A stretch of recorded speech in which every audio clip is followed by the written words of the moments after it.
함께 목사님 기도드림으로 주일 예배 시작하겠습니다.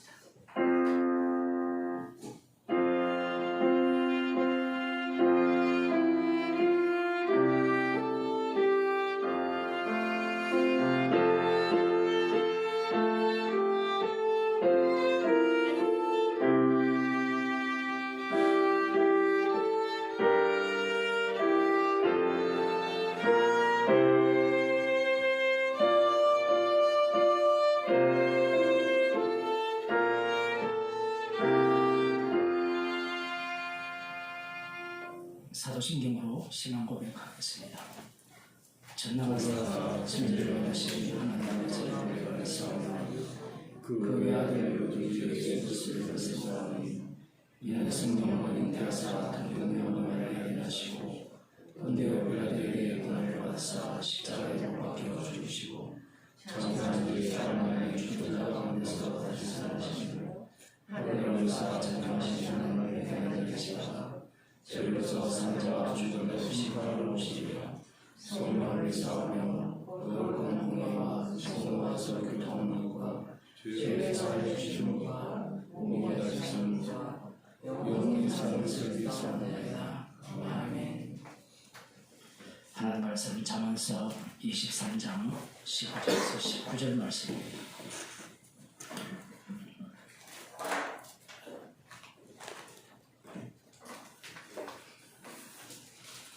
함께 읽도록 하겠습니다. 잠언서 23장 15절에서 19절 말씀입니다.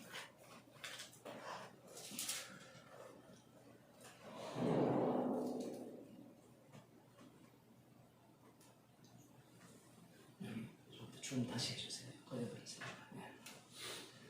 함께 읽겠습니다. 내 아들아, 만일 내 마음이 지혜로우면 나 곧 내 마음이 즐겁겠고 만일 내 입술이 정직을 말하면 내 속이 유쾌하리라. 내 마음으로 주인의 형통을 부러워하지 말고 항상 여호와를 경외하라. 정령이 네 장래가 겠고 네 소망이 끊어지지 아니하리라. 내 아들아, 너는 듣고 지혜를 얻어 네 마음을 정로로 인도할지니라. 아멘. 기도하시겠습니다.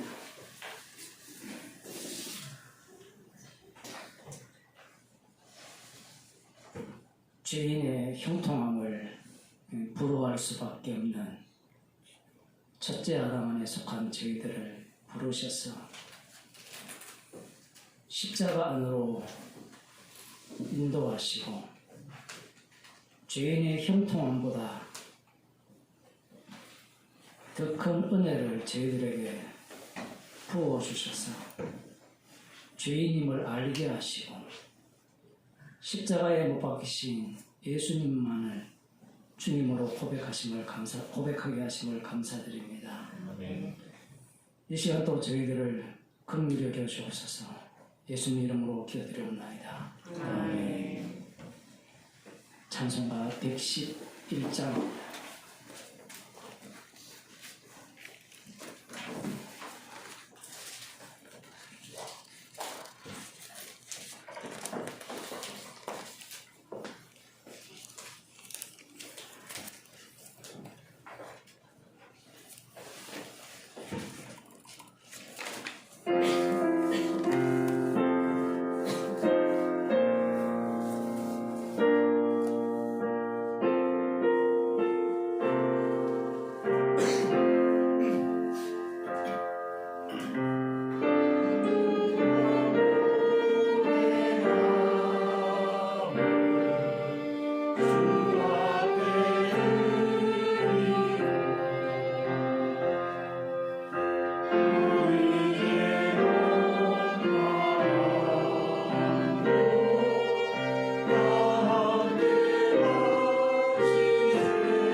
55편 8절에서 14절 말씀입니다.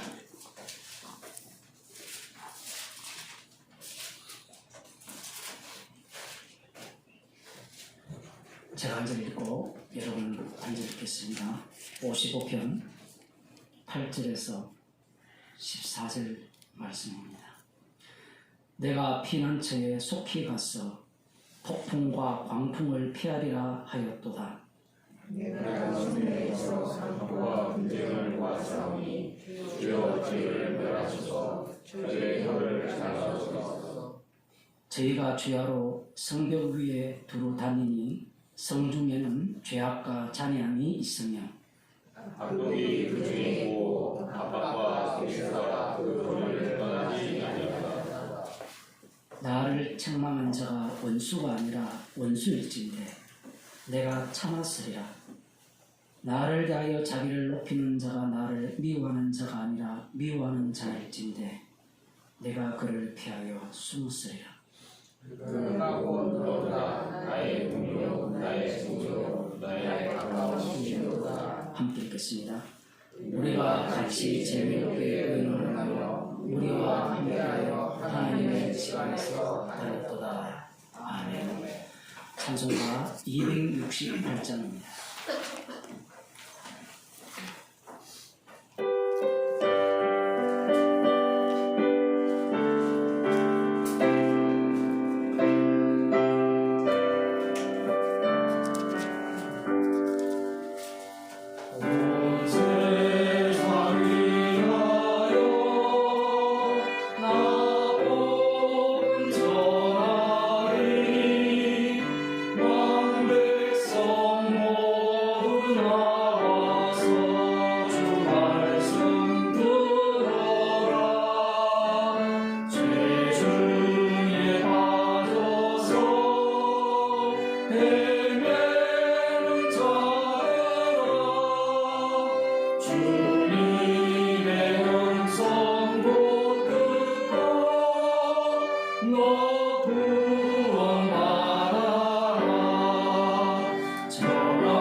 우리를 대표해서 서대순 장로님 기도해 주시겠습니다.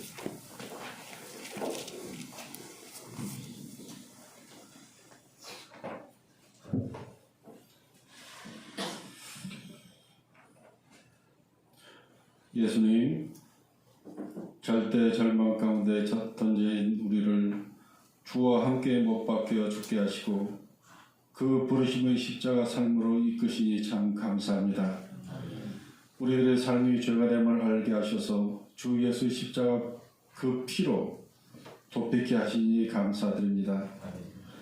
주 예수님께서 십자가의 말씀을 들려주실 때 우리가 얼마나 절망스러운 자인가를 알아가게 하시옵기를 원하오며 예수님 이름으로 기도합니다. 아멘.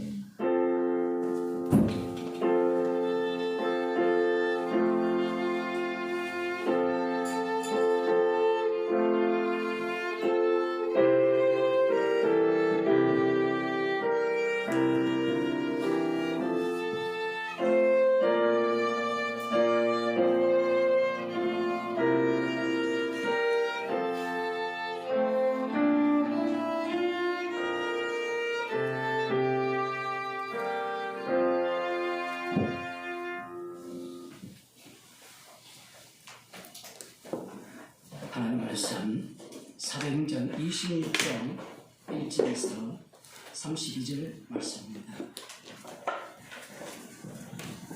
본문은 좀 길지만 제가 읽어드리겠습니다. 사도행전 26장 1절부터 읽어드리겠습니다. 아그리빠가 바울더러 이르되 너를 위하여 말하기를 네게 허락하노라 하니 이에 바울이 손을 들어 변명하되 아그리빠 왕이여 유대인이 모든 송사하는 일을 오늘 당신 앞에서 변명하게 된 것을 다행히 여기옵나이다. 특히 당신이 유대인의 모든 풍속과 및 문제를 아십니다. 그러므로 내 말을 너그러이 들으시기를 바라옵나이다. 내가 처음부터 내 민족 중에와 예루살렘에서 젊었을 때 생활한 상태를 유대인이 다 아는 바라. 일찍부터 나를 알았으니 저희가 증거하려 하면 내가 우리 종교의 가장 엄한 팔을 쫓아 바리새인의 생활을 하였다고 할 것이라.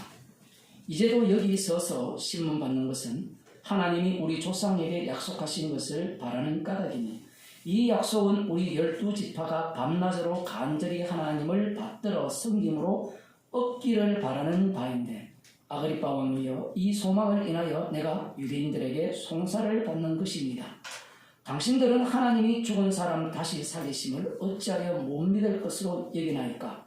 나도 나사렛 예수의 이름을 대적하여 범사를 행하여야 될 줄 스스로 생각하고 예루살렘에서 이런 일을 행하여 대제사장들에게서 권세를 얻어가지고 많은 성도를 오게 가두며 또 죽일 때에 내가 가편투표를 하였고 또 모든 회당에서 여러 번 형별하여 강제로 모독하는 말을 하게 하고 저희를 대하여 심히 격분하여 외국 성까지도 가서 핍박하였고 그 일로 대제사장들의 권세와 위임을 받고 다메섹으로 갔나이다.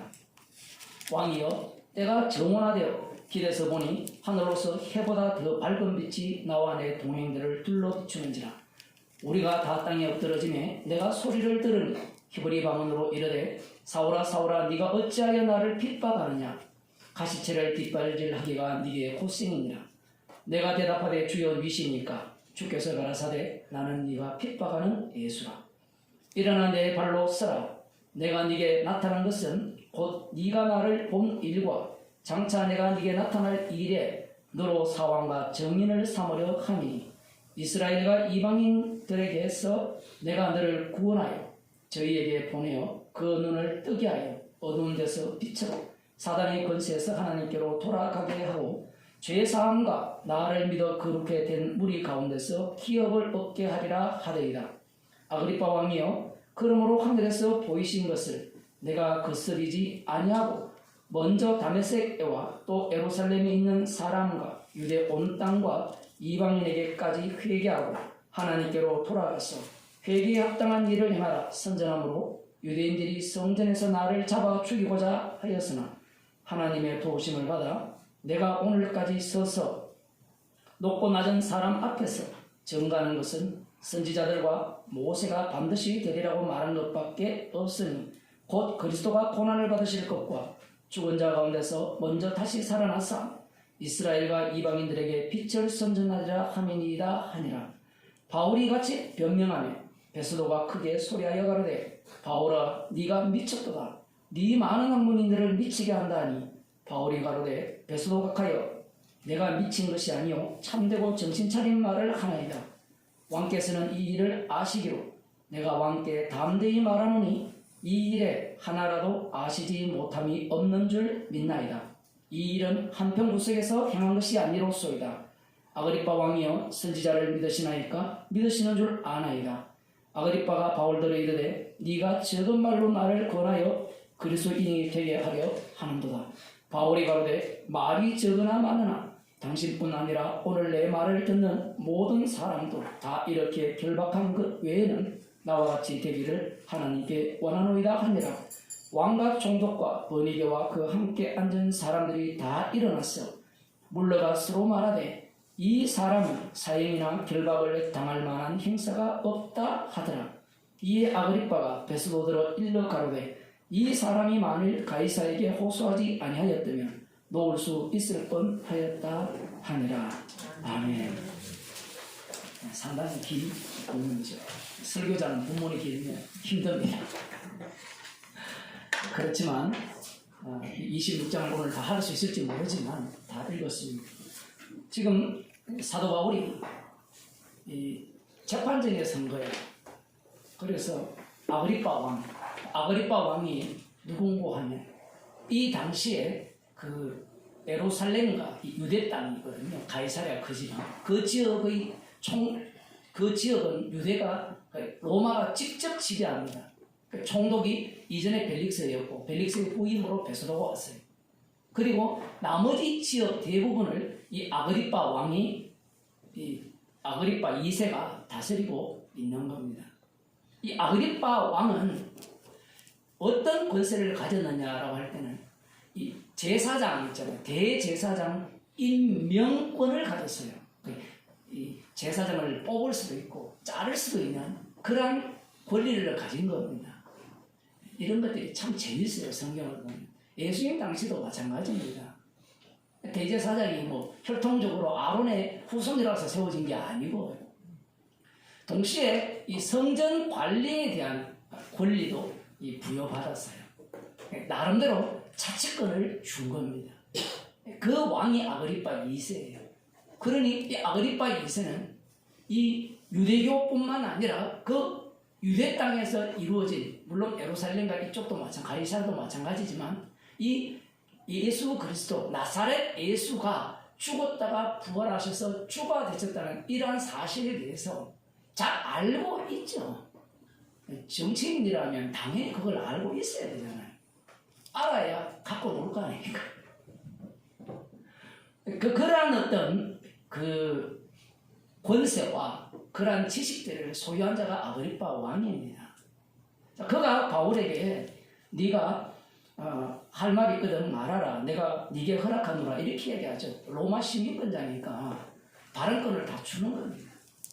줄 때 지금 아주 길게 사도 바울이 변론을 하잖아요. 재판정이니까 검사가 검사는 지금 없는데 어쨌든 이 대제사장들과 장로들이 바울을 고소하고 여기에 대해서 자기가 이 변론을 하는 겁니다. 뭐 여담입니다만 법체제는 이게 제일 좋아요. 고소하는 자가 직접 고소하고 검사 없애버리고 변호사 없애버리고 그 1400년입니까? 그 토마스 모어가 쓴 유토피아 책에 보면 그 당시만 해도 영국 자체가 이 변호사부터 시작해서 그 인간들이 말장난을 하기 시작하는데 법조항이 너무 많아가지고 그 당시에는 인쇄술이 발달 안 됐잖아요.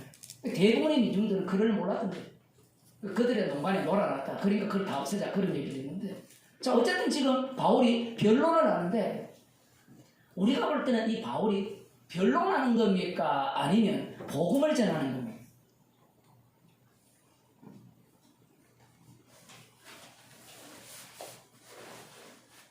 여러분 생각에는 어때요? 바울이 변론하는 것 같아요? 복음을 전하는 것 같아요? 사람들은 객관적으로 보기를 원하죠. 지금 재판장에 서 있잖아요. 아그리빠 왕도 있고 지금 베스도 총독도 있고 그 앞에서 고소를 했으니까 자기는 거기에 대한 고소를 당할 이유가 없다라고 변론을 하는 게 맞죠. 맞아요. 근데 그 변론이 변론이냐 이 얘기입니다. 우리는 선악구조에 있기 때문에 이런 어떤 말씀을 본다든가 우리가 일상생활을 하는 가운데 이분법으로 구분하거든요. 내가 복음을 안다면 변론 따위는 하지 않겠어. 주님이 죽으라면 죽겠어. 그러면서 바울이 아그리파 왕에게 뭐라고 이야기합니까? 나 너 짐승이지 아니까 나 죽여. 이렇게 나옵니까? 아마 제 같으면 그렇게 했을 수도 있지. 여러분은 어떤지 모르겠네요. 지금 아그리파 왕은 짐승이죠. 복음을 모르잖아요. 그죠? 그러면 그 사람 앞에서 아부를 뜰 필요가 있어요. 여러분 가끔 그런 이야기를 들어봤잖아요. 목사들이 그런 목사들이 있잖아요. 우리가 세상 권세에 굴복할 필요가 없다. 우리는 그들보다 하나님의 아들이잖아요. 더 높은 자리에 있잖아요. 맞죠? 근데 예수님도 그러했고 예수님의 영을 받은 자들도 그러했고요. 그렇게 산 사람이 없습니다. 내가 니보다 잘났다 이렇게 이야기하지 않아요. 예수님이 만일에 그런 식이었다면 하늘나라 군대를 동원해서 본디오 빌라도를 제거하겠죠. 로마 제국을 없애버립니다. 그런데 예수님이 말씀하신 하나님 나라는 이 세상에 속하지 않았다라는 거예요. 그러니까 그 말 자체가 얼핏 들으면 맞는 말 같은데 완전 엉터리예요. 결국은 그렇게 말한 인간들이 종교 집단을 만들어서 자기들 나름대로 하나님 나라를 건설해버리죠. 지금도 우리나라에 그런 게 되게 많아요. 얼마 전에 브라질에 가서 만든 그 집단들도 마찬가지고요. 근데 들어가 보면 웃기지도 않잖아요. 여러분이 바깥에서 보면 전 재산 다 꼬라박고 얻어 터지면서 얻어 맞으면서 그것이 하나님 나라를 생각하잖아요. 그런 식으로 사람들을 미혹을 하는 거예요. 그러면서 자신들은 하나님 나라에 들어왔다라고 생각하는데 사도 바울이 지금 이 변론을 하는데 이 변론은 변론이 아니에요. 변론인데 변론이 아니에요. 변론이 아닌데 변론이에요. 아니 목사님 한 가지만 이야기했어요. 인간들은 아는 게 한 가지밖에 몰라요. 왜냐하면 선악구조이기 때문에 선악에서는 반드시 하나를 골라야 돼요. 그게 선이기 때문에 그래요. 교회에 오는 것이 선입니까? 안 오는 것이 선입니까? 나 왔어요라고 하면 이건 악이 돼요. 안 왔는데 주님께서 제가 오늘 나의 탐욕을 따라 갔네요. 죄인 중에 겠습니다. 그러면 그게 선이 돼요. 주님 보시기에 인간이 보기에 선이 아니라. 그래도 인간들은 잔머리를 굴리죠. 그러면 교회 안 오고 제가 주님 저를 불쌍히 없어서 이러면 되겠네요. 안 통합니다. 자기 혼자 자기는 주님을 속일 수도 있어요. 주님은 못 속여요. 어떤 말을 하더라도 주님께는 안 통해요. 그런데 인간들 입장에서 선악구조를 따지는 거예요. 말씀을 볼 때도 마찬가지예요. 우리가 어떤 생활을 할 때도 이건 주님의 일이고 이건 주님의 일이 아니고 그걸 구별을 하잖아요. 그 사도 바울이 감옥에 갇힌 것은 주님의 일입니까 아닙니까? 복음 전하다 갇혔으니까 주님의 일이고. 그러면서 그 바울 외에 다른 사람들 안 갇힌 사람들이 있었잖아요. 그 사람들은 안 갇힌 것도 주님의 일입니까 아닙니까? 주님의 일이죠. 이미 그리스도 안에 들어갔잖아요. 주님의 피로 만드신 새로운 나라에 들어간 겁니다. 들어갔기 때문에 그들이 증거하는 바는 딱 한 가지밖에 없어요. 성령을 따라 말하는 거예요. 여기에 이제 가장 어려운 문제에 봉착되는 겁니다. 성령을 따라 말한다는 것이 도대체 뭐냐? 뭐라고 생각하십니까? 시간이 되면 다 마이크를 이렇게 한 명씩 나와가지고 성령을 따라 말하는 게 뭔지를 한번 얘기하면 참 좋을 것 같은데 이런 말씀들이 우리를 굉장히 당황케 하고 어렵게 하는데 마태복음 10장 18절을 한번 보겠습니다.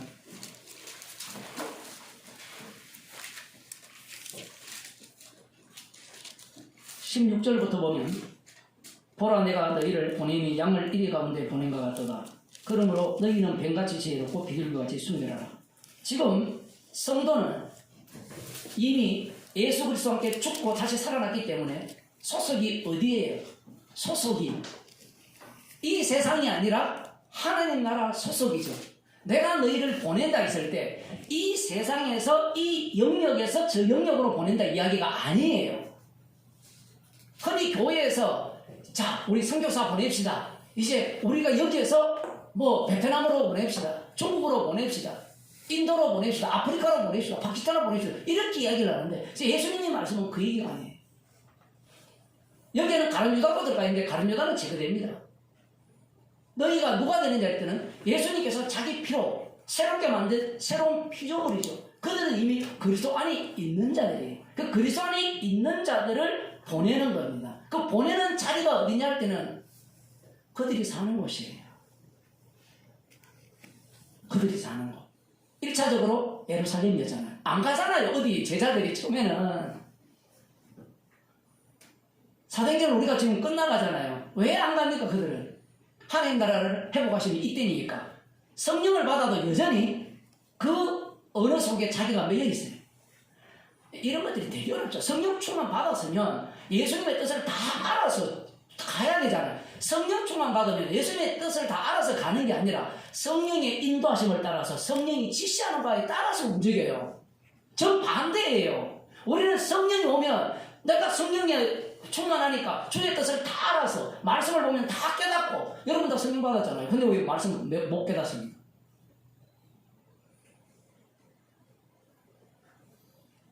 나 다 깨달았는데요. 그 사람은 말씀 깨닫지 못한 사람이에요. 우리는 깨닫는 자가 아니에요. 그건 불교에서 하는 이야기예요.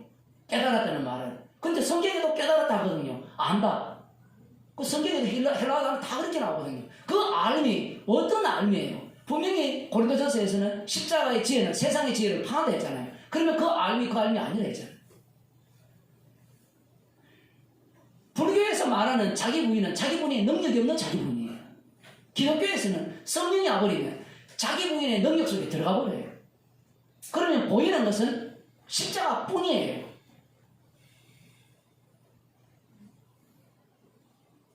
십자가를 자랑하는 겁니다.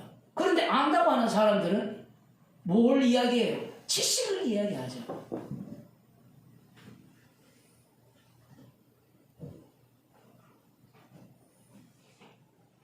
성도들은 다 성령을 받았기 때문에 땅끝까지 이르러 내 정인이 되리라 했거든요. 내 정인이 되리라. 주님의 정인 삼기 위한 성령 부어주심이에요. 그런데 오늘날 교회는 성령 부어주심의 목적이 뭐예요? 나의 구원이에요. 믿고 천국 가는 겁니다. 그걸 교회에서 계속해서 이야기를 했거든요. 그러니까 구원론에 다 미쳐버리잖아요. 그 구원론에는 무엇이 함께 포함되어 있어요? 나의 행동. 주님의 정인이 되리라는 말에는 관심이 하나도 없어요. 기껏해야 정인 된다는 게 내 행복하게 사는 걸 보고 너 예수 믿어. 예수님이 행복하게 살았습니까? 물론 예수님의 행복은 행복 맞죠? 그죠? 복된 자 맞잖아요. 진짜 복된 자잖아요. 예수님이. 근데 진짜 복된 자가 십자가에 못 박혀 돌아가셨어요. 그게 진짜 복된 자잖아요. 그런데 사람들은 뭘 복된다고 생각합니까? 건강하고 잘 먹고 이 다복한 화목한 가정이 이루어서 사는 거 그걸 복되다고 하거든요. 그리스도 안에 있다면 이미 복되는 겁니다. 정의 삼기 위한 이 성령 부어줌인데 여기에 보면 뱀같이 지혜롭고 비둘기같이 순결하라. 이건 예수님의 말씀입니다. 이것은 인간이 할 수 있는 말이 태도가 아니에요. 뱀같이 지혜롭고 비둘기 순결하는 말은 내가 해야지. 내가 하면 내 사람밖에 안 나옵니다. 김창욱입니까? 그 인문학 강의하는 사람. 장님 맞아요? 김창욱. 예, 김창욱. 그 사람이 강의를 보면 성경 이야기를 엄청 하더라고요. 뱀같이 지혜롭고 비둘기같이 순결하다고. 특히 남편들 아내가 시가지고 욕할 때 절대로 따라가지 말라고. 칭찬하라고. 그게 뱀같이 지혜롭고 비둘기같이 순결한 거예요. 근데 그런 얘기를 목사들이 하거든요. 이제 앞으로는 목사 자리에 인문학 강사들이 다 차지해요. 그 김창호는 깜짝 놀랐어요. 성경 얘기를 다 해요. 예수님이 광야에 시험 받은 이야기 다 하면서. 그러니까 여러분 시험 받지 말라는 거예요. 시험 당하지 말라는 거예요. 누구에게? 마귀가 누구란 말이에요. 그 강의 듣는 사람이 무슨 말인지 하나도 못 알아들어요. 마귀가 마누라는 얘기인데 여자들은 깔깔깔 웃고 있어요. 그 지가 강의하는 사람 자기도 무슨 말을 하는지도 모르는 거예요. 어쨌든 그런 걸 끌고 와서 사람들의 문제를 해결해 주는 겁니다. 지금 그렇게 얘기하는데 사람들을 삼가라. 저희가 너희를 공회에 넘겨주겠고 저희 회당에서 채찍질 하리라. 아니 뱀같이 지혜롭고 비둘기같이 순결한데 왜 공회에 넘겨주고 채찍질 당합니까? 이것은 뱀같이 지혜롭고 비둘기같이 순결하는 것은 예수님의 모습이었거든요. 십자가 외에는 잘할 게 없으니까 채찍질에 이 감옥에 넘겨주고 채찍질 하는 거예요. 왜 십자가가 그렇게 사람들에게 귀에 거슬리느냐 할 때는 방금 제가 말씀드렸잖아요. 인간의 행복을 위한 십자가가 아니기 때문에 그래요. 십자가에 못 박히신 예수 그리스도가 주님이심을 증거하기 위한 십자가이기 때문에 그래요. 아, 십자가 믿고 나 구원받았지. 구원되요. 천국 가요. 그걸 용납하지 않는 세계가 아들의 세계예요.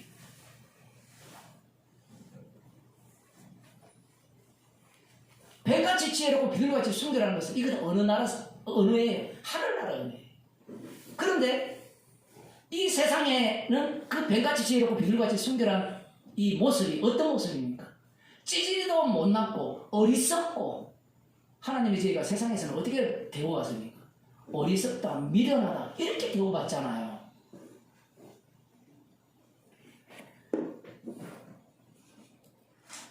사도 바울이 지금 이 말씀에 해당되는 인물로 드러났죠. 정말 재밌는 게 이런 거예요. 물론 베드로와 요한도 이 비슷한 상황에 이렇게 처했고요. 사도 바울도 마찬가지고요. 또 너희가 나를 인하여 총독들과 임금들 앞에 끌려가리니 여기 총독과 임금 앞에 끌려간 인물은 사실은 사도 바울 뿐이거든요. 이건 지금 12제자에게 하는 말씀이에요. 12제자 중에 임금한테 끌려간 사람은 없잖아요. 제가 성경을 잘 모르는 거예요. 예수님께서 이렇게 말씀하시는 이유가 있어요. 우리 같으면 12제자에게 말씀하셨으면 12제자가 이 말씀을 다 응해가지고 그들에게 해당 사항이 있더라. 봐라, 예수님 말씀이 맞지 않느냐. 이렇게 하고 싶어 하거든요. 그런데 주님은 그렇게 일을 하지 않아요. 우리를 설득하거나 납득시키기 위해서 말씀을 주지 않았기 때문에 그래요.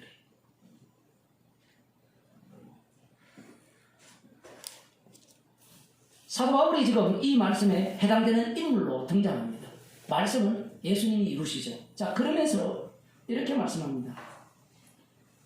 18절 같이 또 너희가 나를 인하여 총독들과 임금들 앞에 끌려가리니 이는 저희와 이방인들에게 증거가 되게 하려 하심이라. 너희를 넘겨줄 때에 어떻게 또는 무엇을 말할까 염려치 말라. 그때 무슨 말할 것을 주시리니 말하는 이는 너희가 아니라 너희 속에서 말씀하시는 자 곧 너희 아버지의 성령이십니다. 정말 놀랍죠. 우리가 방금 사도행전 26장을 읽으면서 사도 바울이 자기 변론을 하는 것 같잖아요. 자기의 이력을 다 끌고 와요. 그걸 간증이라 하거든요. 근데 간증이 성령의 말하게 하심을 따라 말했어요. 이 간증과 우리들이 말하는 간증은 달라요. 목사들이 얼마나 무식한가 하면 시편의 고백이, 다윗의 고백이 우리들의 고백이라고 한번 힌트 친 적이 있죠, 한국에. 여러분 그런데 관심이 없어요. 한국에 엄청나게 큰 대교회 유명한 목사가 시편의 그 다윗의 그 고통과 고난의 그 시들이 우리들에게서도 나옵니다. 그거 아니에요. 이 계시예요, 성경은. 이 사도 바울의 개인적 경험은 개인적 체험이 아니라 주님께서 그에게 성령을 주셔서 계시로 작동할 내용으로서의 간증이에요. 자기 이야기를 다 끄집어내면서 내가 이렇게 법을 어기지 않았다, 범하지 않았다 그 얘기를 하는 것 같은데 내용을 들여다보면 복음을 전하고 있죠. 그러면 우리 같으면 복음의 요소만 싹 빼가지고 얘기를 하지. 왜 이렇게 좀 우리가 볼 때는 별로 중요하지 않는 쓰잘데기 없는 것들을 다 끌고 왔느냐 이야기를 할 수도 있는데 그 얘기를 왜 하느냐 할 때는 내가 바로 예수님을 핍박하고 가시채로 발길질 뒷발질 하던 그런 인간이었다라는 거예요. 그러면 지금은 뭐예요? 지금은 나는 어떤 위치에 있다는 겁니까? 정인의 위치. 주님께서 나를 처음 불렀을 때 이 복음을 실어 나르는 수레로 불렀잖아요. 그 수레가 재밌어요. 이게 뭐 마법도 없는데 복음은 실렸고 이 말도 없고 아무것도 없는데 성령의 인도하심을 따라서 주님을 증거하는 정인으로 지금 내몰려지고 있는데, 지금 이 말씀에 하면 성령께서 말하게 하신 대로 말하고 있는 겁니다. 그러면 성령께서 말하게 하셨다고 했을 때는 반드시 무엇이 전파되어야 되는 거면 십자가가 전파돼야 돼요. 우리는 성령께서 말하게 했다면 내 말이 옳다라는 이야기를 하려고 하거든요. 하나님의 뜻이야라는 이야기를 하고 싶어 하거든요. 근데 사도 바울은 지금 이 성령의 말하게 하심을 따라 말을 할 때 나는 아니요를 이야기를 해요. 그러면 누구를 증거해? 십자가에 못 박힌 그 나사렛 예수가 바로 주님임을 증거합니다. 그럼 나는 아니요라는 말을 하는 이유가 뭔가 하면, 그 내용이 어떤 내용인가 하면, 복음은 원래 들을 귀가 있는 자만 듣죠. 아그리빠 왕이 들을까요, 안 들을까요? 이것도 되게 어려워요. 아그리빠 왕이 반반이잖아요. 반반입니까, 아닙니까? 우리는 반반인데 100% 주님께서 선택하면 듣게 하고 선택하지 않으면 안 듣게 하고 이렇게 생각할 수 있지만 아무도 안 들어요. 원래 어둠이기 때문에 들을 자 없어요. 100% 들을 자 없어요. 그 들을 자 없기 때문에 이 바울의 입장에서는 복음을 전하게 되면 핍박을 받는 것은 당연한 거예요. 자, 그런데 그런 상황에서 이 복음을 전하는데 우리가 본문을 다 읽었잖아요. 그럼 사도 바울이 복음을 전할 때 이 변론이 아니라 변론을 가정한 복음 전할 때, 복음을 전할 때 아그리빠 왕이나 이 베스도가 예수님 믿기를 간절히 원했을까요? 안 원했을까요? 지금 우리는 볼 때 바울이 자기의 정당함을 변론하는 것 같지만 우린 다 알기 때문에 바울이 그랬을까? 그렇게 들어가면 안 돼요. 아직 판결이 안 났잖아요. 이들이 마음이 주께서 로마에 가서도 나의 복음을 전해야 하려 했을 때 벌써 2년이라는 세월이 확 흘렀잖아요. 여기에서 아직 10년이 더 갈지 늙어 죽고 꼴까 할 때까지 그때 로마로 갈지 어떻게 알아요? 모르잖아요. 그런데 성령께서 바울을 통해서 복음을 전하게 하실 때는, 그 복음을 전할 때는 너는 안 믿을 거야 라는 입장이 아니라 믿기를 간절히 바라는 마음으로 복음을 전해. 네 듣든지 말든지 그건 주님 소관이니까 나는 모르겠고 나 외칠 거면 외치겠다. 이거 우리들의 태도 아니에요?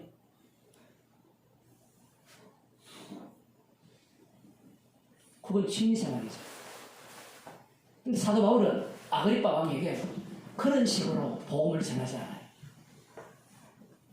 아그리빠 왕도 내가 메인 것, 이것 외에는 나와 같이 되기를 원한다 했잖아요. 나와 같이 되기를 원한다는 그 내용은 무엇을 담고 있습니까? 주님이 찾아오시기를 간절히 원한다는 거예요. 그러면 그것을 역으로 돌리면 당신은 지금 무슨 일을 하고 있다?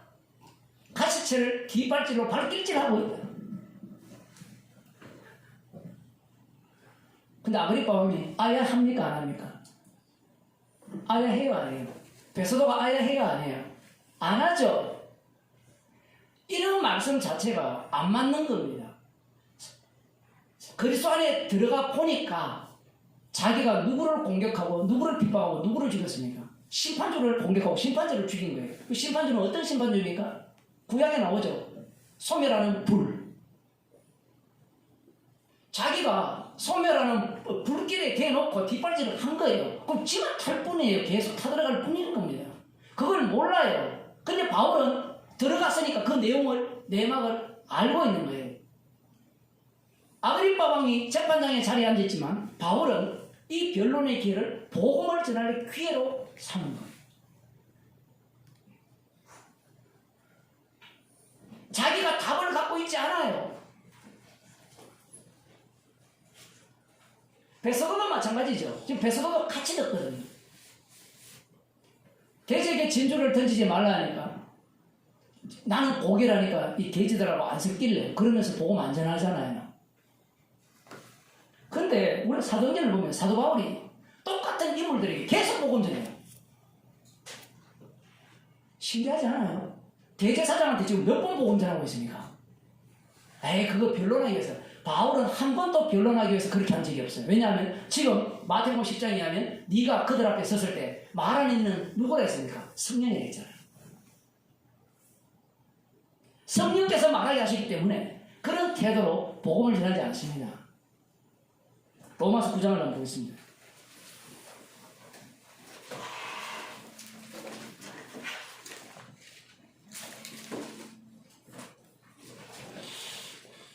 내가 그리스도 안에서 참말을 하고 거짓말을 아니하노라. 왜 이런 말을 할까요? 사람들이 바울이 하는 말이 거짓말임을 확신한다는 거예요. 왜 그런가 하면 선택론을 뒤에 또 끄집어내거든요. 야곱은 사람하고 에서는 누구였다. 그러면 복음 전할 필요 있습니까? 없습니까? 이 예정론을 믿는 인간들은 뭘 모르는가 하면 이 말씀이 주님께 해당되는 말씀임을 몰라요. 지 말씀으로 받아들여요. 지 말로. 그러니까 자기 말로 받아들이면 무슨 짓을 해요? 바리새인과 서기관처럼 자기들이 재판장에 앉아서 판단을 하죠. 판결을. 성도는 판결자입니까? 정인입니까? 정인이죠. 정인이 되면서 판결이 이루어지죠. 사도 바울이 정인이 되는 가운데 판결이 일어나잖아요. 네가 미쳤더라.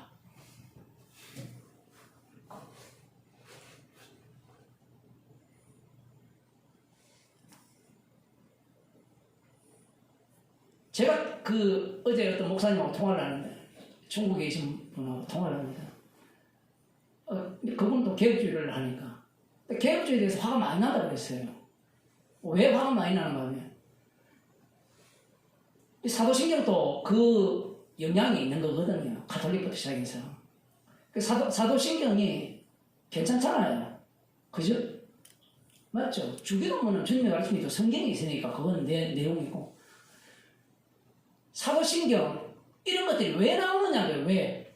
물론 그 당시에 글을 모르는 사람, 무식한 사람들을 위해서 이걸 외우면 어디 간다? 천국 간다. 이 얘기거든요.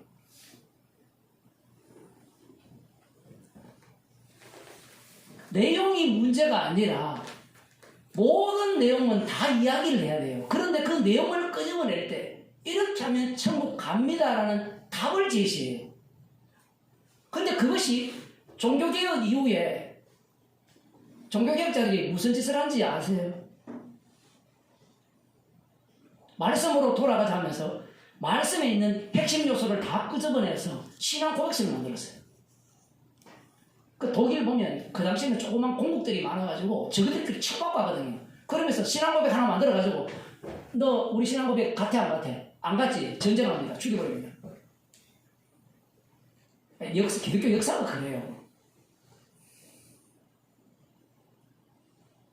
신앙 고백을 뭘로 생각했어요? 구원에 이르는 길로 생각한 거예요. 그러면서 진짜 정답이 뭐냐를 서로 치고받고 싸우면 누가 이기죠? 힘센 사람이 이기죠. 뭐 장로교가 뭐 대단한 것 같죠. 힘셌으니까 장로교가 세워진 거예요. 개혁교회도 마찬가지고. 순복음도 힘세니까 한 자리 차지하잖아요. 처음에는 2단이었거든요. 다락방도 처음에 2단이었잖아요. 근데 교회가 1600개, 한 2000개 넘을 거예요. 웬만한 교단보다 크거든요. 그러면 진리가 되는 겁니다. 신천지 웃긴다 하죠, 여러분. 그죠? 그 교인들이 100만 돼보세요. 지금 10만만 해도 엄청나거든요. 한 사람의 말에 일사불란하게 10만 명이 움직인다 생각해보세요. 나중에 감히 이단이라는 말도 못할 거예요. 아예 대놓고 아름다운 교회로, 하나님의 교회도 아름다운 교회로 다 만들었잖아요.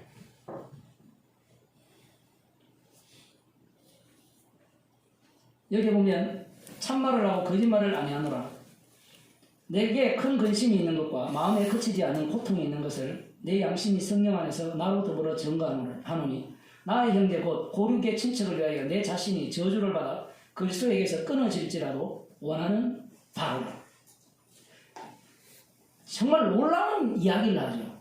고륙 친척이 구원을 받는다면 자기 자신은 그리스도에게서 끊어져도 좋다는 이야기를 해요. 예정론을 믿는 인간들이라 할게요. 그들의 특징이 뭔가면 주님이 다 구원하지. 그들 마음에 이 마음이 있어요, 없어요? 없어요. 우리가 가족들 위해서 기도하잖아요. 뭐 안 합니까? 아예. 뭐 지옥 가자, 지옥 가자. 아들, 딸을 기도할 거 아니에요. 그러면 이 마음이 있느냐 얘기예요. 근데 우리는 머릿속에 지식이 들어와가지고 주님이 구원할 사람 구원하겠지. 이거부터 들어가요. 주님은 그 언약 속에 애정론 안에 뭐가 들어가 있어요? 피가 들어가 있잖아요. 새 언약에. 피를 이야기하기 위한 애정론이거든요. 근데 우리는 피는 빼고 야곱을 사랑하고 예서는 미워하겠다. 요것만 끌고 오는 거예요. 끌고. 그게 편하거든요. 예수님처럼 구질구질하게 세상 사람들로부터 미움받는 인생을 살기 싫은 겁니다. 그래서 애정론을 갖고 오는 거예요. 그러면서 깔끔한 교리를 이야기하는 겁니다. 교리를 이야기하면서 요거 믿으면 돼. 우리는 전적 타락했어. 믿으면 돼. 우리는 불감증 은혜로 구원받았어. 우리는 가기 싫은데 주님이 이 견인 주님이 끌고 가셔. 그걸 믿으면 돼. 이게 웃기죠. 지가 다 믿어요. 지가. 자기가 다 믿는 그러한 신앙이 신앙 고백이거든요. 신앙 고백을 누가 해요? 내가 하잖아요. 내가. 주인공이 나라는 겁니다. 신앙 고백은 내가 아니오가 들어가야 되거든요. 오늘 할 때 다 아니오가 다 들어갔죠. 그런데 내가 들어가서 내가 주인공이 되는 겁니다. 그래서 여러분들이 개혁교회를 다니는 사람들을 하고 대화를 해보세요. 자기들은 구원받았다고 해요. 그들보다 더 구원파가 없어요.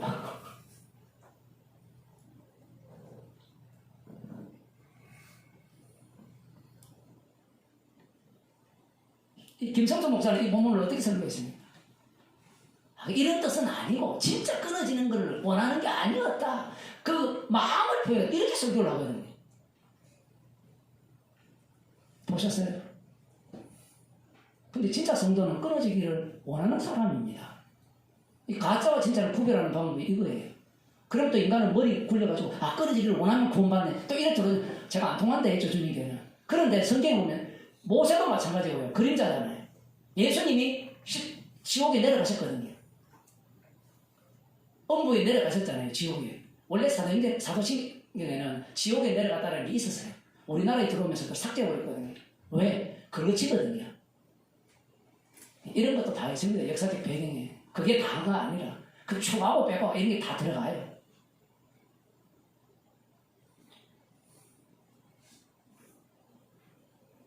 예수님이 걸어가신 그 길을 걷기 싫은 거예요. 자기는 깔끔하게 신앙생활을 하고 싶은 겁니다. 진리를 찾아가지고 정답을 찾아가지고 그거보다 깔끔한 게 없거든요. 근데 여러분이 창세기부터 지금 신구약을 다 읽어보면 성도들의 삶이 특별합니까? 별거 없습니까? 특별한다는 사람은 특별한 사람은 봤기 때문에 그래요. 별거 없어요. 별거 없는 중에 별거 없는 게 창세기에 보면 한 개인 인물들이 등장할 때고요. 그 다음 이 국가 이스라엘이 만들어졌을 때 그 광야 시절 이스라엘을 보면 별거 없고요. 그들이 약속의 땅에 가면 사사시대를 봐도 별거 없고요. 열왕기 상하, 역대 상하도 가도 별거 없어요. 그러면 그 속에서 주님의 죽으심을 발견해야 되는데 사람들은 그들의 그의 엉터리 된 모습은 다 삭제하고 본받을 것만 다 끌고 와요. 대표적인 게 한나처럼 기도하는 거. 제가 일전에도 그런 말씀 드렸죠. 삼손 설교를 어릴 때 여름 성경학교마다 제가 한 수십 번 들은 것 같아요. 삼손을 본받자고 좀 이야기하면 좋겠어요. 자기 마음이 힘세니까 아무 여자랑 결혼하겠다 그러고 마음에 안 들면 죽여버리고 그런 걸 본받자고 왜 안 가르칩니까?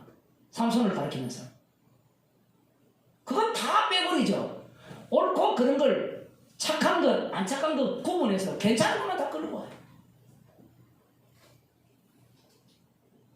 뭘 없애기 위함입니까? 십자가를 없애기 위함이에요. 초등학교 교육 자체가 십자가 제거하는 교육이거든요. 애들은 그렇게 교육을 안 하면 말을 안 듣거든요. 선악구조밖에 모르기 때문에. 그 어릴 때부터 우리는 다 죄인이야. 우리는 십자가밖에 없어. 그걸 세뇌하는 분이 있어요. 실제로. 그러면 걔가 한 초등학교 1학년 되면 나 죄인이야. 뭘 해도 죄잖아. 그러면서 잔머리를 굴리죠.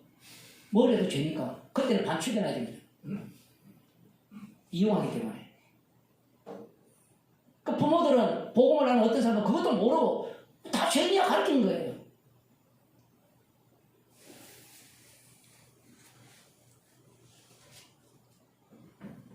사도 바울이 오죽하면 내가 그리스도 안에서 참말을 하고 거짓말을 아니한다 이 말을 하겠어요. 앞뒤가 안 맞으니까. 뒤에 바로 그 얘기하거든요. 야곱은 사랑하고 애쓰는 거예요. 그러면 네가 고륙 친척을 위해서 그리스도에게서 끊어질지라도 원하는 바라 이 말이 거짓말이 아니야. 앞뒤가 맞는 이야기를 하면 거짓말이 아닌데 앞뒤가 안 맞는 이야기를 하니까 거짓말이라고 하는 거예요. 그럼 말귀를 못 알아듣죠. 구원론으로 보기 때문에 그래요. 성도는 구원론이 아니라 십자가 증인이에요. 그러면 성도는 십자가 사건 현장 속으로 들어가는 자예요. 지금 사도 바울이 이 사도행전 26장에서 아그리파 왕 그리고 베스도 다 듣고 있거든요. 주변에 장로들도 듣고 있고 간절히 원하는 바는 그거예요. 자기가 그리스도 사랑에서 끊어질지라도 이들이 정말 구원 얻는 그러한 놀라운 주님을 만나는 그러한 소원을 담고 지금 변론하는 거예요.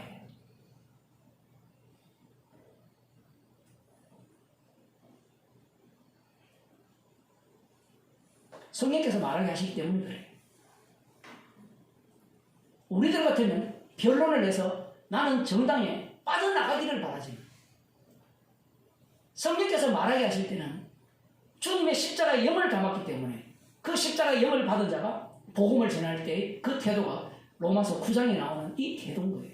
그 바울은 복음을 전할 때 사도행전에서 복음을 전할 때 한 번도 장난으로 전한 적이 없어요. 이 당시에는 목숨이 담보가 되지 않잖아요. 지금은 뭐 복음 전한다고 죽이는 경우는 거의 없죠.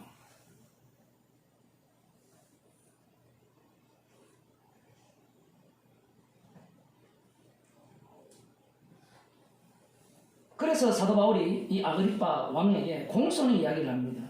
왜냐하면 주께서 세우신 군세이기 때문에 그래요.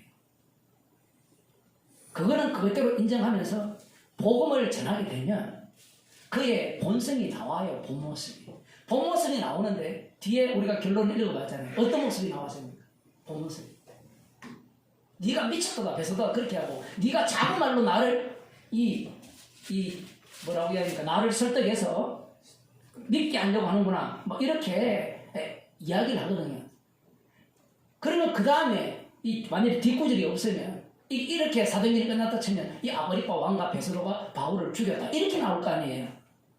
그게 우리가 생각하는 짐승이잖아요. 그런데 그들은 얘 죄가 없다 이렇게 이야기해요. 짐승의 모습이 이래요. 이게 가이사에게 호소만 하지 않았다면 그 당시에 네로 왕에게 호소만 하지 않았다면 그냥 풀어줄 건데 풀어주면 안 돼요. 풀어주면 유대인이 죽여버리는데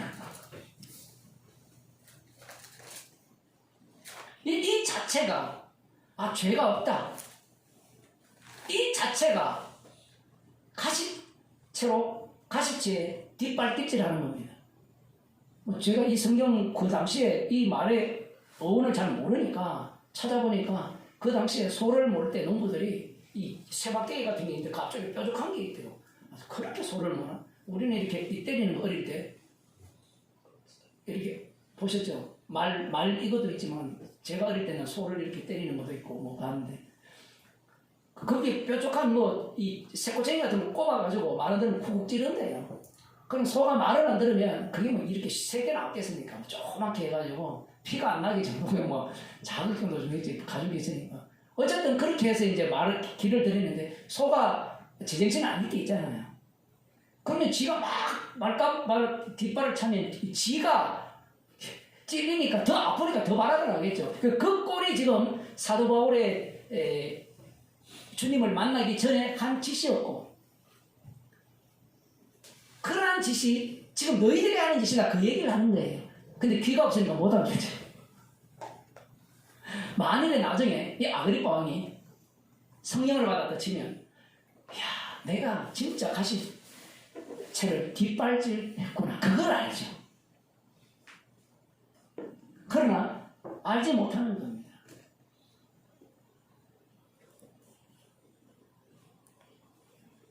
바울은 지금 이 아그리파 왕에게 공손하게 말을 합니다. 내가 처음부터 내 민족 중에와 예루살렘에서 젊었을 때 생활한 상태를 유대인이 다 아는 바라. 그러니까 사도 바울이 하는 이런 말을 좀 배울 필요가 있어요. 사람하고 대화를 할 때 처음부터 말 안 듣게 막 이 망신이야 그런 데서 보면 참 누가 듣겠습니까? 1절부터 나를 알았으니 유대인들이 사도 바울을 다 알았어요. 1절부터 원래 고향이 다소인데 예루살렘에 와가지고 자기가 바리새파에 들어가서 교육을 받은 거예요.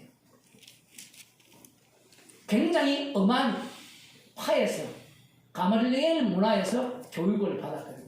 물어보면 저들이 나의 증인이라는 겁니다. 나도 저들과 똑같이 유대교에 열심히 있었고 바리새인의 가장 엄한 파에 속하여서 살았다라고 이야기하면서 이렇게 이야기합니다. 6절 하반절 우리 조상에게 약속하신 것을 바라는 까닭이라. 약속을 기다리고 있다는 거예요. 약속. 그 약속이 뭐냐? 이 얘기를 지금 해줘야 되는데 우리는 이방인이잖아요. 조상들이 기다렸던 약속이 뭘까요? 메시아 왕국입니다. 그걸 기다리고 있었던 거예요. 그것도 대충 기다리는 게 아니라 아주 엄하게 율법대로 살아가면서 이 약속은 우리 12지파가 밤낮으로 간절히 하나님을 받들어 섬김으로 얻기를 바라는 바인데 정말 성경을 다 집어넣어버립니다. 이 약속은 상대가 알아듣든 못 알아듣든 그건 알아듣는 그 문제는 중요하잖아요. 우리 12지파 유대인들이죠. 유대인들이 간절히 하나님을 받들어 섬김으로 얻기를 바랬다는 거예요. 얻기를 바라니까 예수님이 오시니까 어떻게 돼요? 예수님을 죽여버리는 겁니다. 지가 얻기를 원한 것과 다르거든요. 서로 맞지 않아요. 자기가 원한 것과.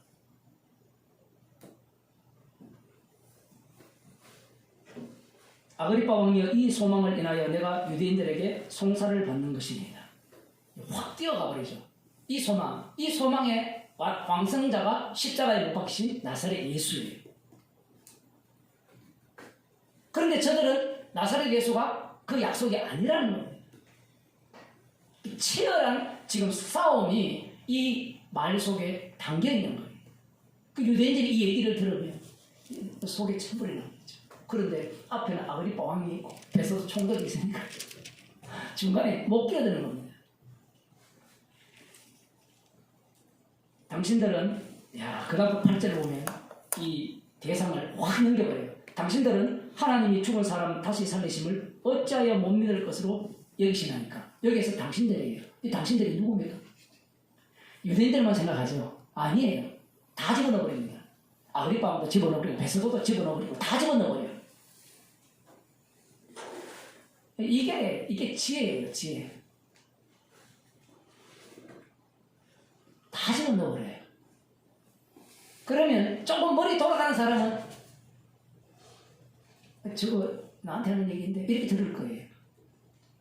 대부분 그렇게 되겠죠. 지금 아그리파 왕 정도 되면 똑똑할 거 아니에요. 베스도 마찬가지고 총독 정도 되면.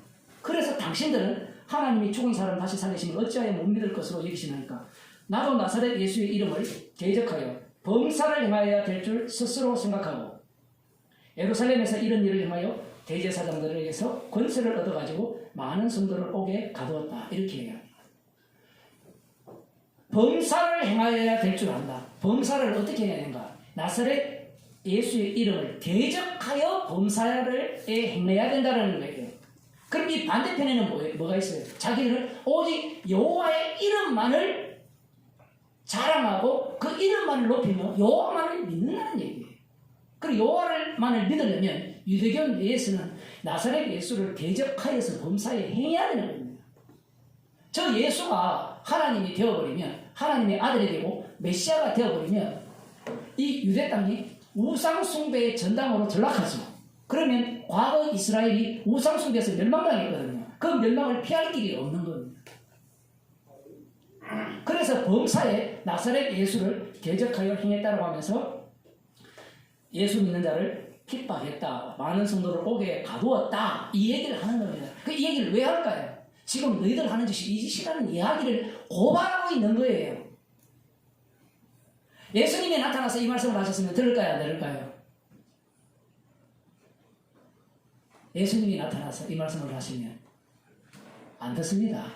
다 이야기했잖아요. 부자가 지옥에 갔는데 아유 저기 죽은 나사로 살려서 보내면 저 사람 말은 내 형제들이 듣지 않겠습니까? 그렇게 할 때 예수님이 뭐라 합니까? 땅에는 누가 있어요? 모세와 선지자들이 있죠. 모세와 선지자들이 예수님을 증거했거든. 지금 우리의 눈에는 사도 바울이 복음을 전하는 것 같은데 주님이 직접 복음을 전하는 거예요. 그게 성령께서 말하게 하심을 따라 말하는 거예요. 성령 받기 전에는 이걸 못 알아들어요. 근데 교인들이 성령 받았다 하면서도 사도 바울의 서신서를 주님의 말씀으로 안 받고 바울의 이야기로 받는 게 정말 이상하죠. 요상하지 않습니까? 여러분 다 바울 서신을 바울 서신으로 배웠지 주님의 말씀으로 배웠습니까?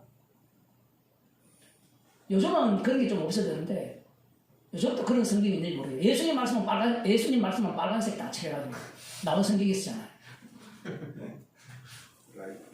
그 얼마나 웃기는 이야기입니까? 그걸 김용옥이가 그대로 받아와가지고 누굽니까? 도마복음 꺼내가지고 도마복음은 예수님의 어록만 담겨있기 때문에 이게 오리지널 복음이다. 그 얘기를 하거든요. 그런 소리가 왜 먹히느냐 할 때는 교회에서 그렇게 가르쳤거든요. 교회에서 성경을 볼 때 창세기부터 1.1핵이라도 더하거나 빼면 생명책에서 이름을 지운다라고 할 때 이 말은 무슨 얘기입니다. 말은 그렇게 가르쳐놓고 바울 서신이라고 가르쳐버리니까 바울 서신을 뭘로 보죠? 하나님 말씀으로 봅니까?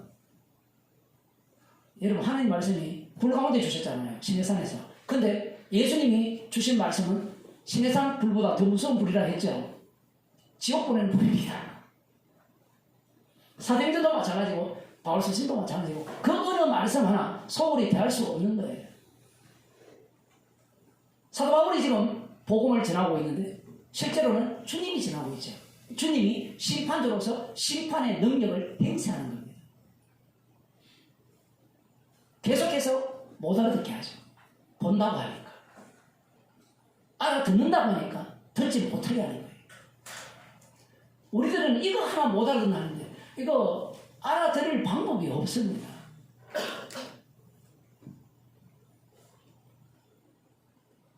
또 죽일 때에 내가 가편투표를 하였고 또 모든 회당에서 여러 번 형벌하여 강제로 모독하는 말을 하게 하고 저희를 대하여 심히 격분하여 외국성까지도 가서 핍박하였고 강제로 예수님을 모독하라는 거예요. 유치빵 거죠. 예수님 모독한다고 지옥 갑니까? 예? 제가 어릴 때 일제시대 때 그런 일이 있었잖아요. 십자가를 밟는다는 거 예수님. 일본에도 1600년도인가? 에도 시대니까 그때도 있었잖아요. 일본의 복음이 처음 들어갔을 때. 밟으면 살려주고, 안 밟으면 죽인다니까. 사람들이 다 뭘 생각하냐면 십자가를 생각하지 않고 자기 행위로 가는 거예요. 그러니까 그 당시에 포르투갈이 복음 전한 게 포르투갈입니까? 맞아요. 이거 다 엉터리인 거예요. 구원이 다 나로부터 나오는 거야. 내가 사람이 마음으로 믿어 의에 이르고 입으로 시인하여 구원에 이른다니까. 내가 마음으로 믿고 마음으로 내가 어떻게 믿어요? 성령을 주에 믿죠. 내 신앙 고백이 천국과 지옥을 나누지 못해요. 안 믿으시네. 죽은 사람 신앙고백이 있습니까? 그럼 죽기 전에 라도 해야 되지. 그럼 죽기 전에 죽는 경우가 얼마나 많아요. 예? 교통사고 나서 깨 죽는 사람도 있고 나중에 여기 한 몇 명 모였으면 한 30%는 친해잖아요. 안 그래? 그럼 그때는 어떻게 할 거예요? 그때는 어떻게 할 거예요? 신천지는 진짜 간때가 부었어요. 근데 그 사람들이 피해 나갈 길이 다 있거든요. 치매 걸린 인간은 저주받은 자다. 이렇게 나오면 끝이에요. 왜냐하면 그 구성 요소들은 구원받는 데 미치기 때문에. 어떤 말에도 아멘 하거든요. 그럼 재밌는 이제 사건이 벌어지죠. 십자가는 치매 걸린 사람 구원 못하게 돼요. 그럼 어린아이는, 우리 작년 숫자 쓸 때 어린아이 깼다 했는데, 어린아이 가지 않으면 천국 못 간다 했거든요. 어린아이를 우리가 왜 무시합니까? 뭣도 모른다 생각하잖아요. 그럼 우리 무엇을 알아요? 우리보다 천국 먼저 갈 수 있어요. 우리는 지식을 하는 것을 무장했기 때문에, 나름대로 경험이 있고 체험이기 때문에.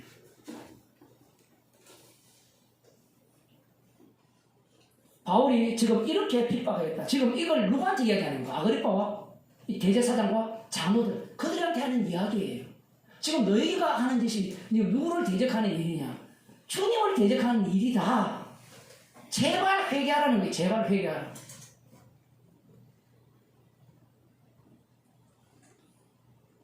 그 일로 대사장들의 건서와 임을 받고 다메섹으로 갔나이다. 왕리와 때가 정원화되어 여기서 다시 주님을 만난 사건을 이야기합니다. 사도행전 9장에도 나오고 사도행전 22장에도 나오는데 이 9장과 22장 그리고 오늘 본문에 차이점이 있어요.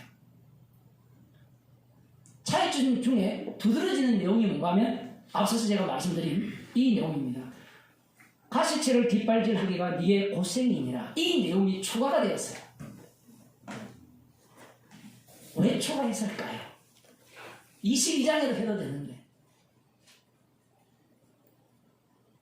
이러한 내용들은 이게 굉장히 양날의 검이죠. 주께서 깨닫게 해주시면, 성령을 주시면 내가 하는 짓이 가시체를 뒷발질하라는 짓임을 깨달을 거고, 그렇지 않는 자는 그 짓을 계속하는 거예요. 지 죽는 줄 모르고. 자기 죽는 줄 모르는 거예요.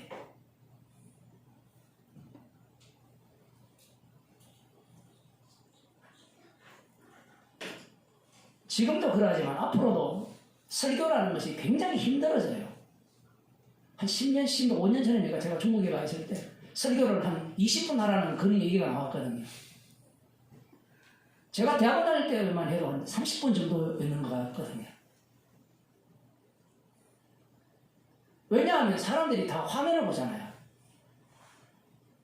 재밌는 막내집, 부잣집 막내 아들은 1시간 10분에도 보거든요. 금토일 지금 13부까지 했습니까? 안 봐서 뭐. 하루 종일 봐요. 목사님 보시는 시대니까. 봐야 되죠. 2배속으로.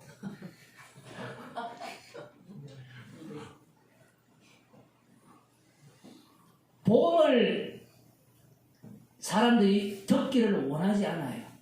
자기 즐거움이 좋은 거예요. 나의 행복이. 제가 금요일날 제가 그런 얘기 했거든요.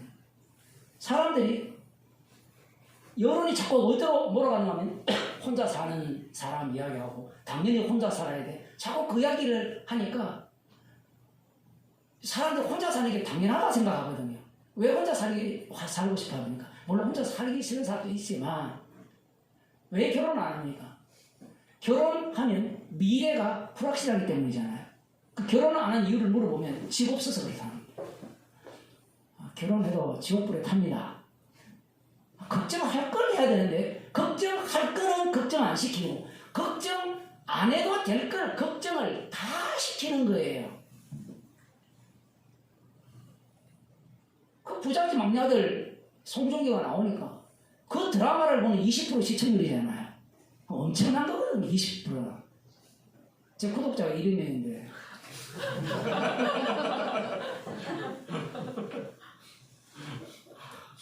맨날 했다 왔다 하네. 그걸 보고 무엇을 꿈꾸겠어요, 애들이, 젊은 사람들이. 오라버니는 뭐 했노?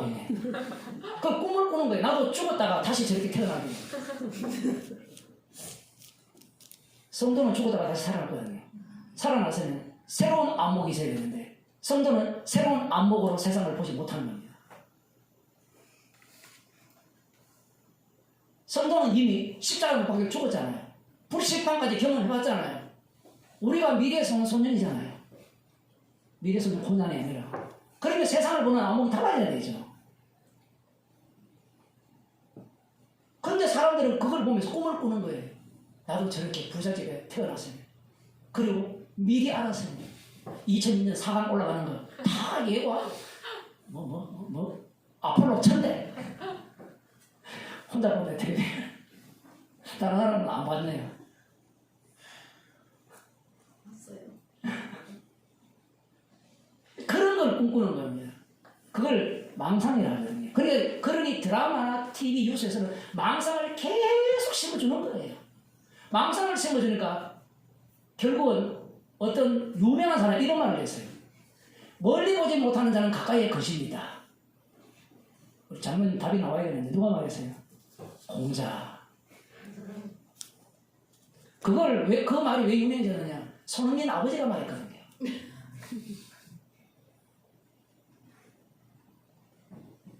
성경에 보면 소경인 자는 원시치 못한다라는 말이 나오거든요. 혹시 들어보셨어요? 이거 아마 중국 사람들이 번역을 할 때 공자를 배우는 것 같아요. 소경은 멀리 보지 못한다 이게 아니고 그 원시치라는 단어가 지금은 그렇게 되는지 모르겠지만 못 본다는 이야기예요. 그러니까 공자가 그런 걸 좀 배웠으니까 그 도가를 배웠으니까 요한복음도 타이추 요따오 이렇게 가거든요. 태초에 도가 있었다 이렇게 가거든요. 그 십자가에 도라고 번역되어 있잖아요. 그 고린도전서에 보면 그 도도 왜 그렇게 도라고 했는가 하면 그 도가 인간이에요. 그러니까 정신병자들이 목사들이 막 말씀 복음 십자가 복음 알다가 도교 사상 들어와 버리니까 글로 넘어가는 거예요. 죽은 사람 다녔던 그 사람이 그런 케이스예요. 십자가 복음하고 도교가 비슷하거든요. 근데 도교가 더 마음에 들죠. 왜? 십자가 복음은 답이 없거든요. 도교는 답이 있어요. 흘러가는 데 가면 되니까.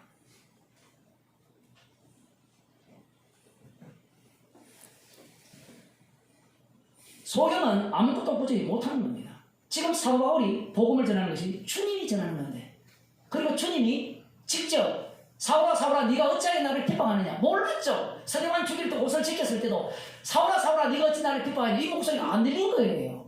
그런데 주님을 만난 이후에 상대를 보니까 다 주님을 공격하고 있고 핍박하고 있고 이 가시치를 뒷발질하고 있는 거예요. 진짜 불쌍한 겁니다. 조금만 더 하고 마칠게요. 일어나 네 발로 서라. 내가 네게 나타난 것은 곧 네가 나를 본 일과 장차 내가 네게 나타낼 일에 너로 사함과 정의를 삼으려 합니다. 핵심이 나왔어요. 사도 바울이 누구의 사함과 정의입니까?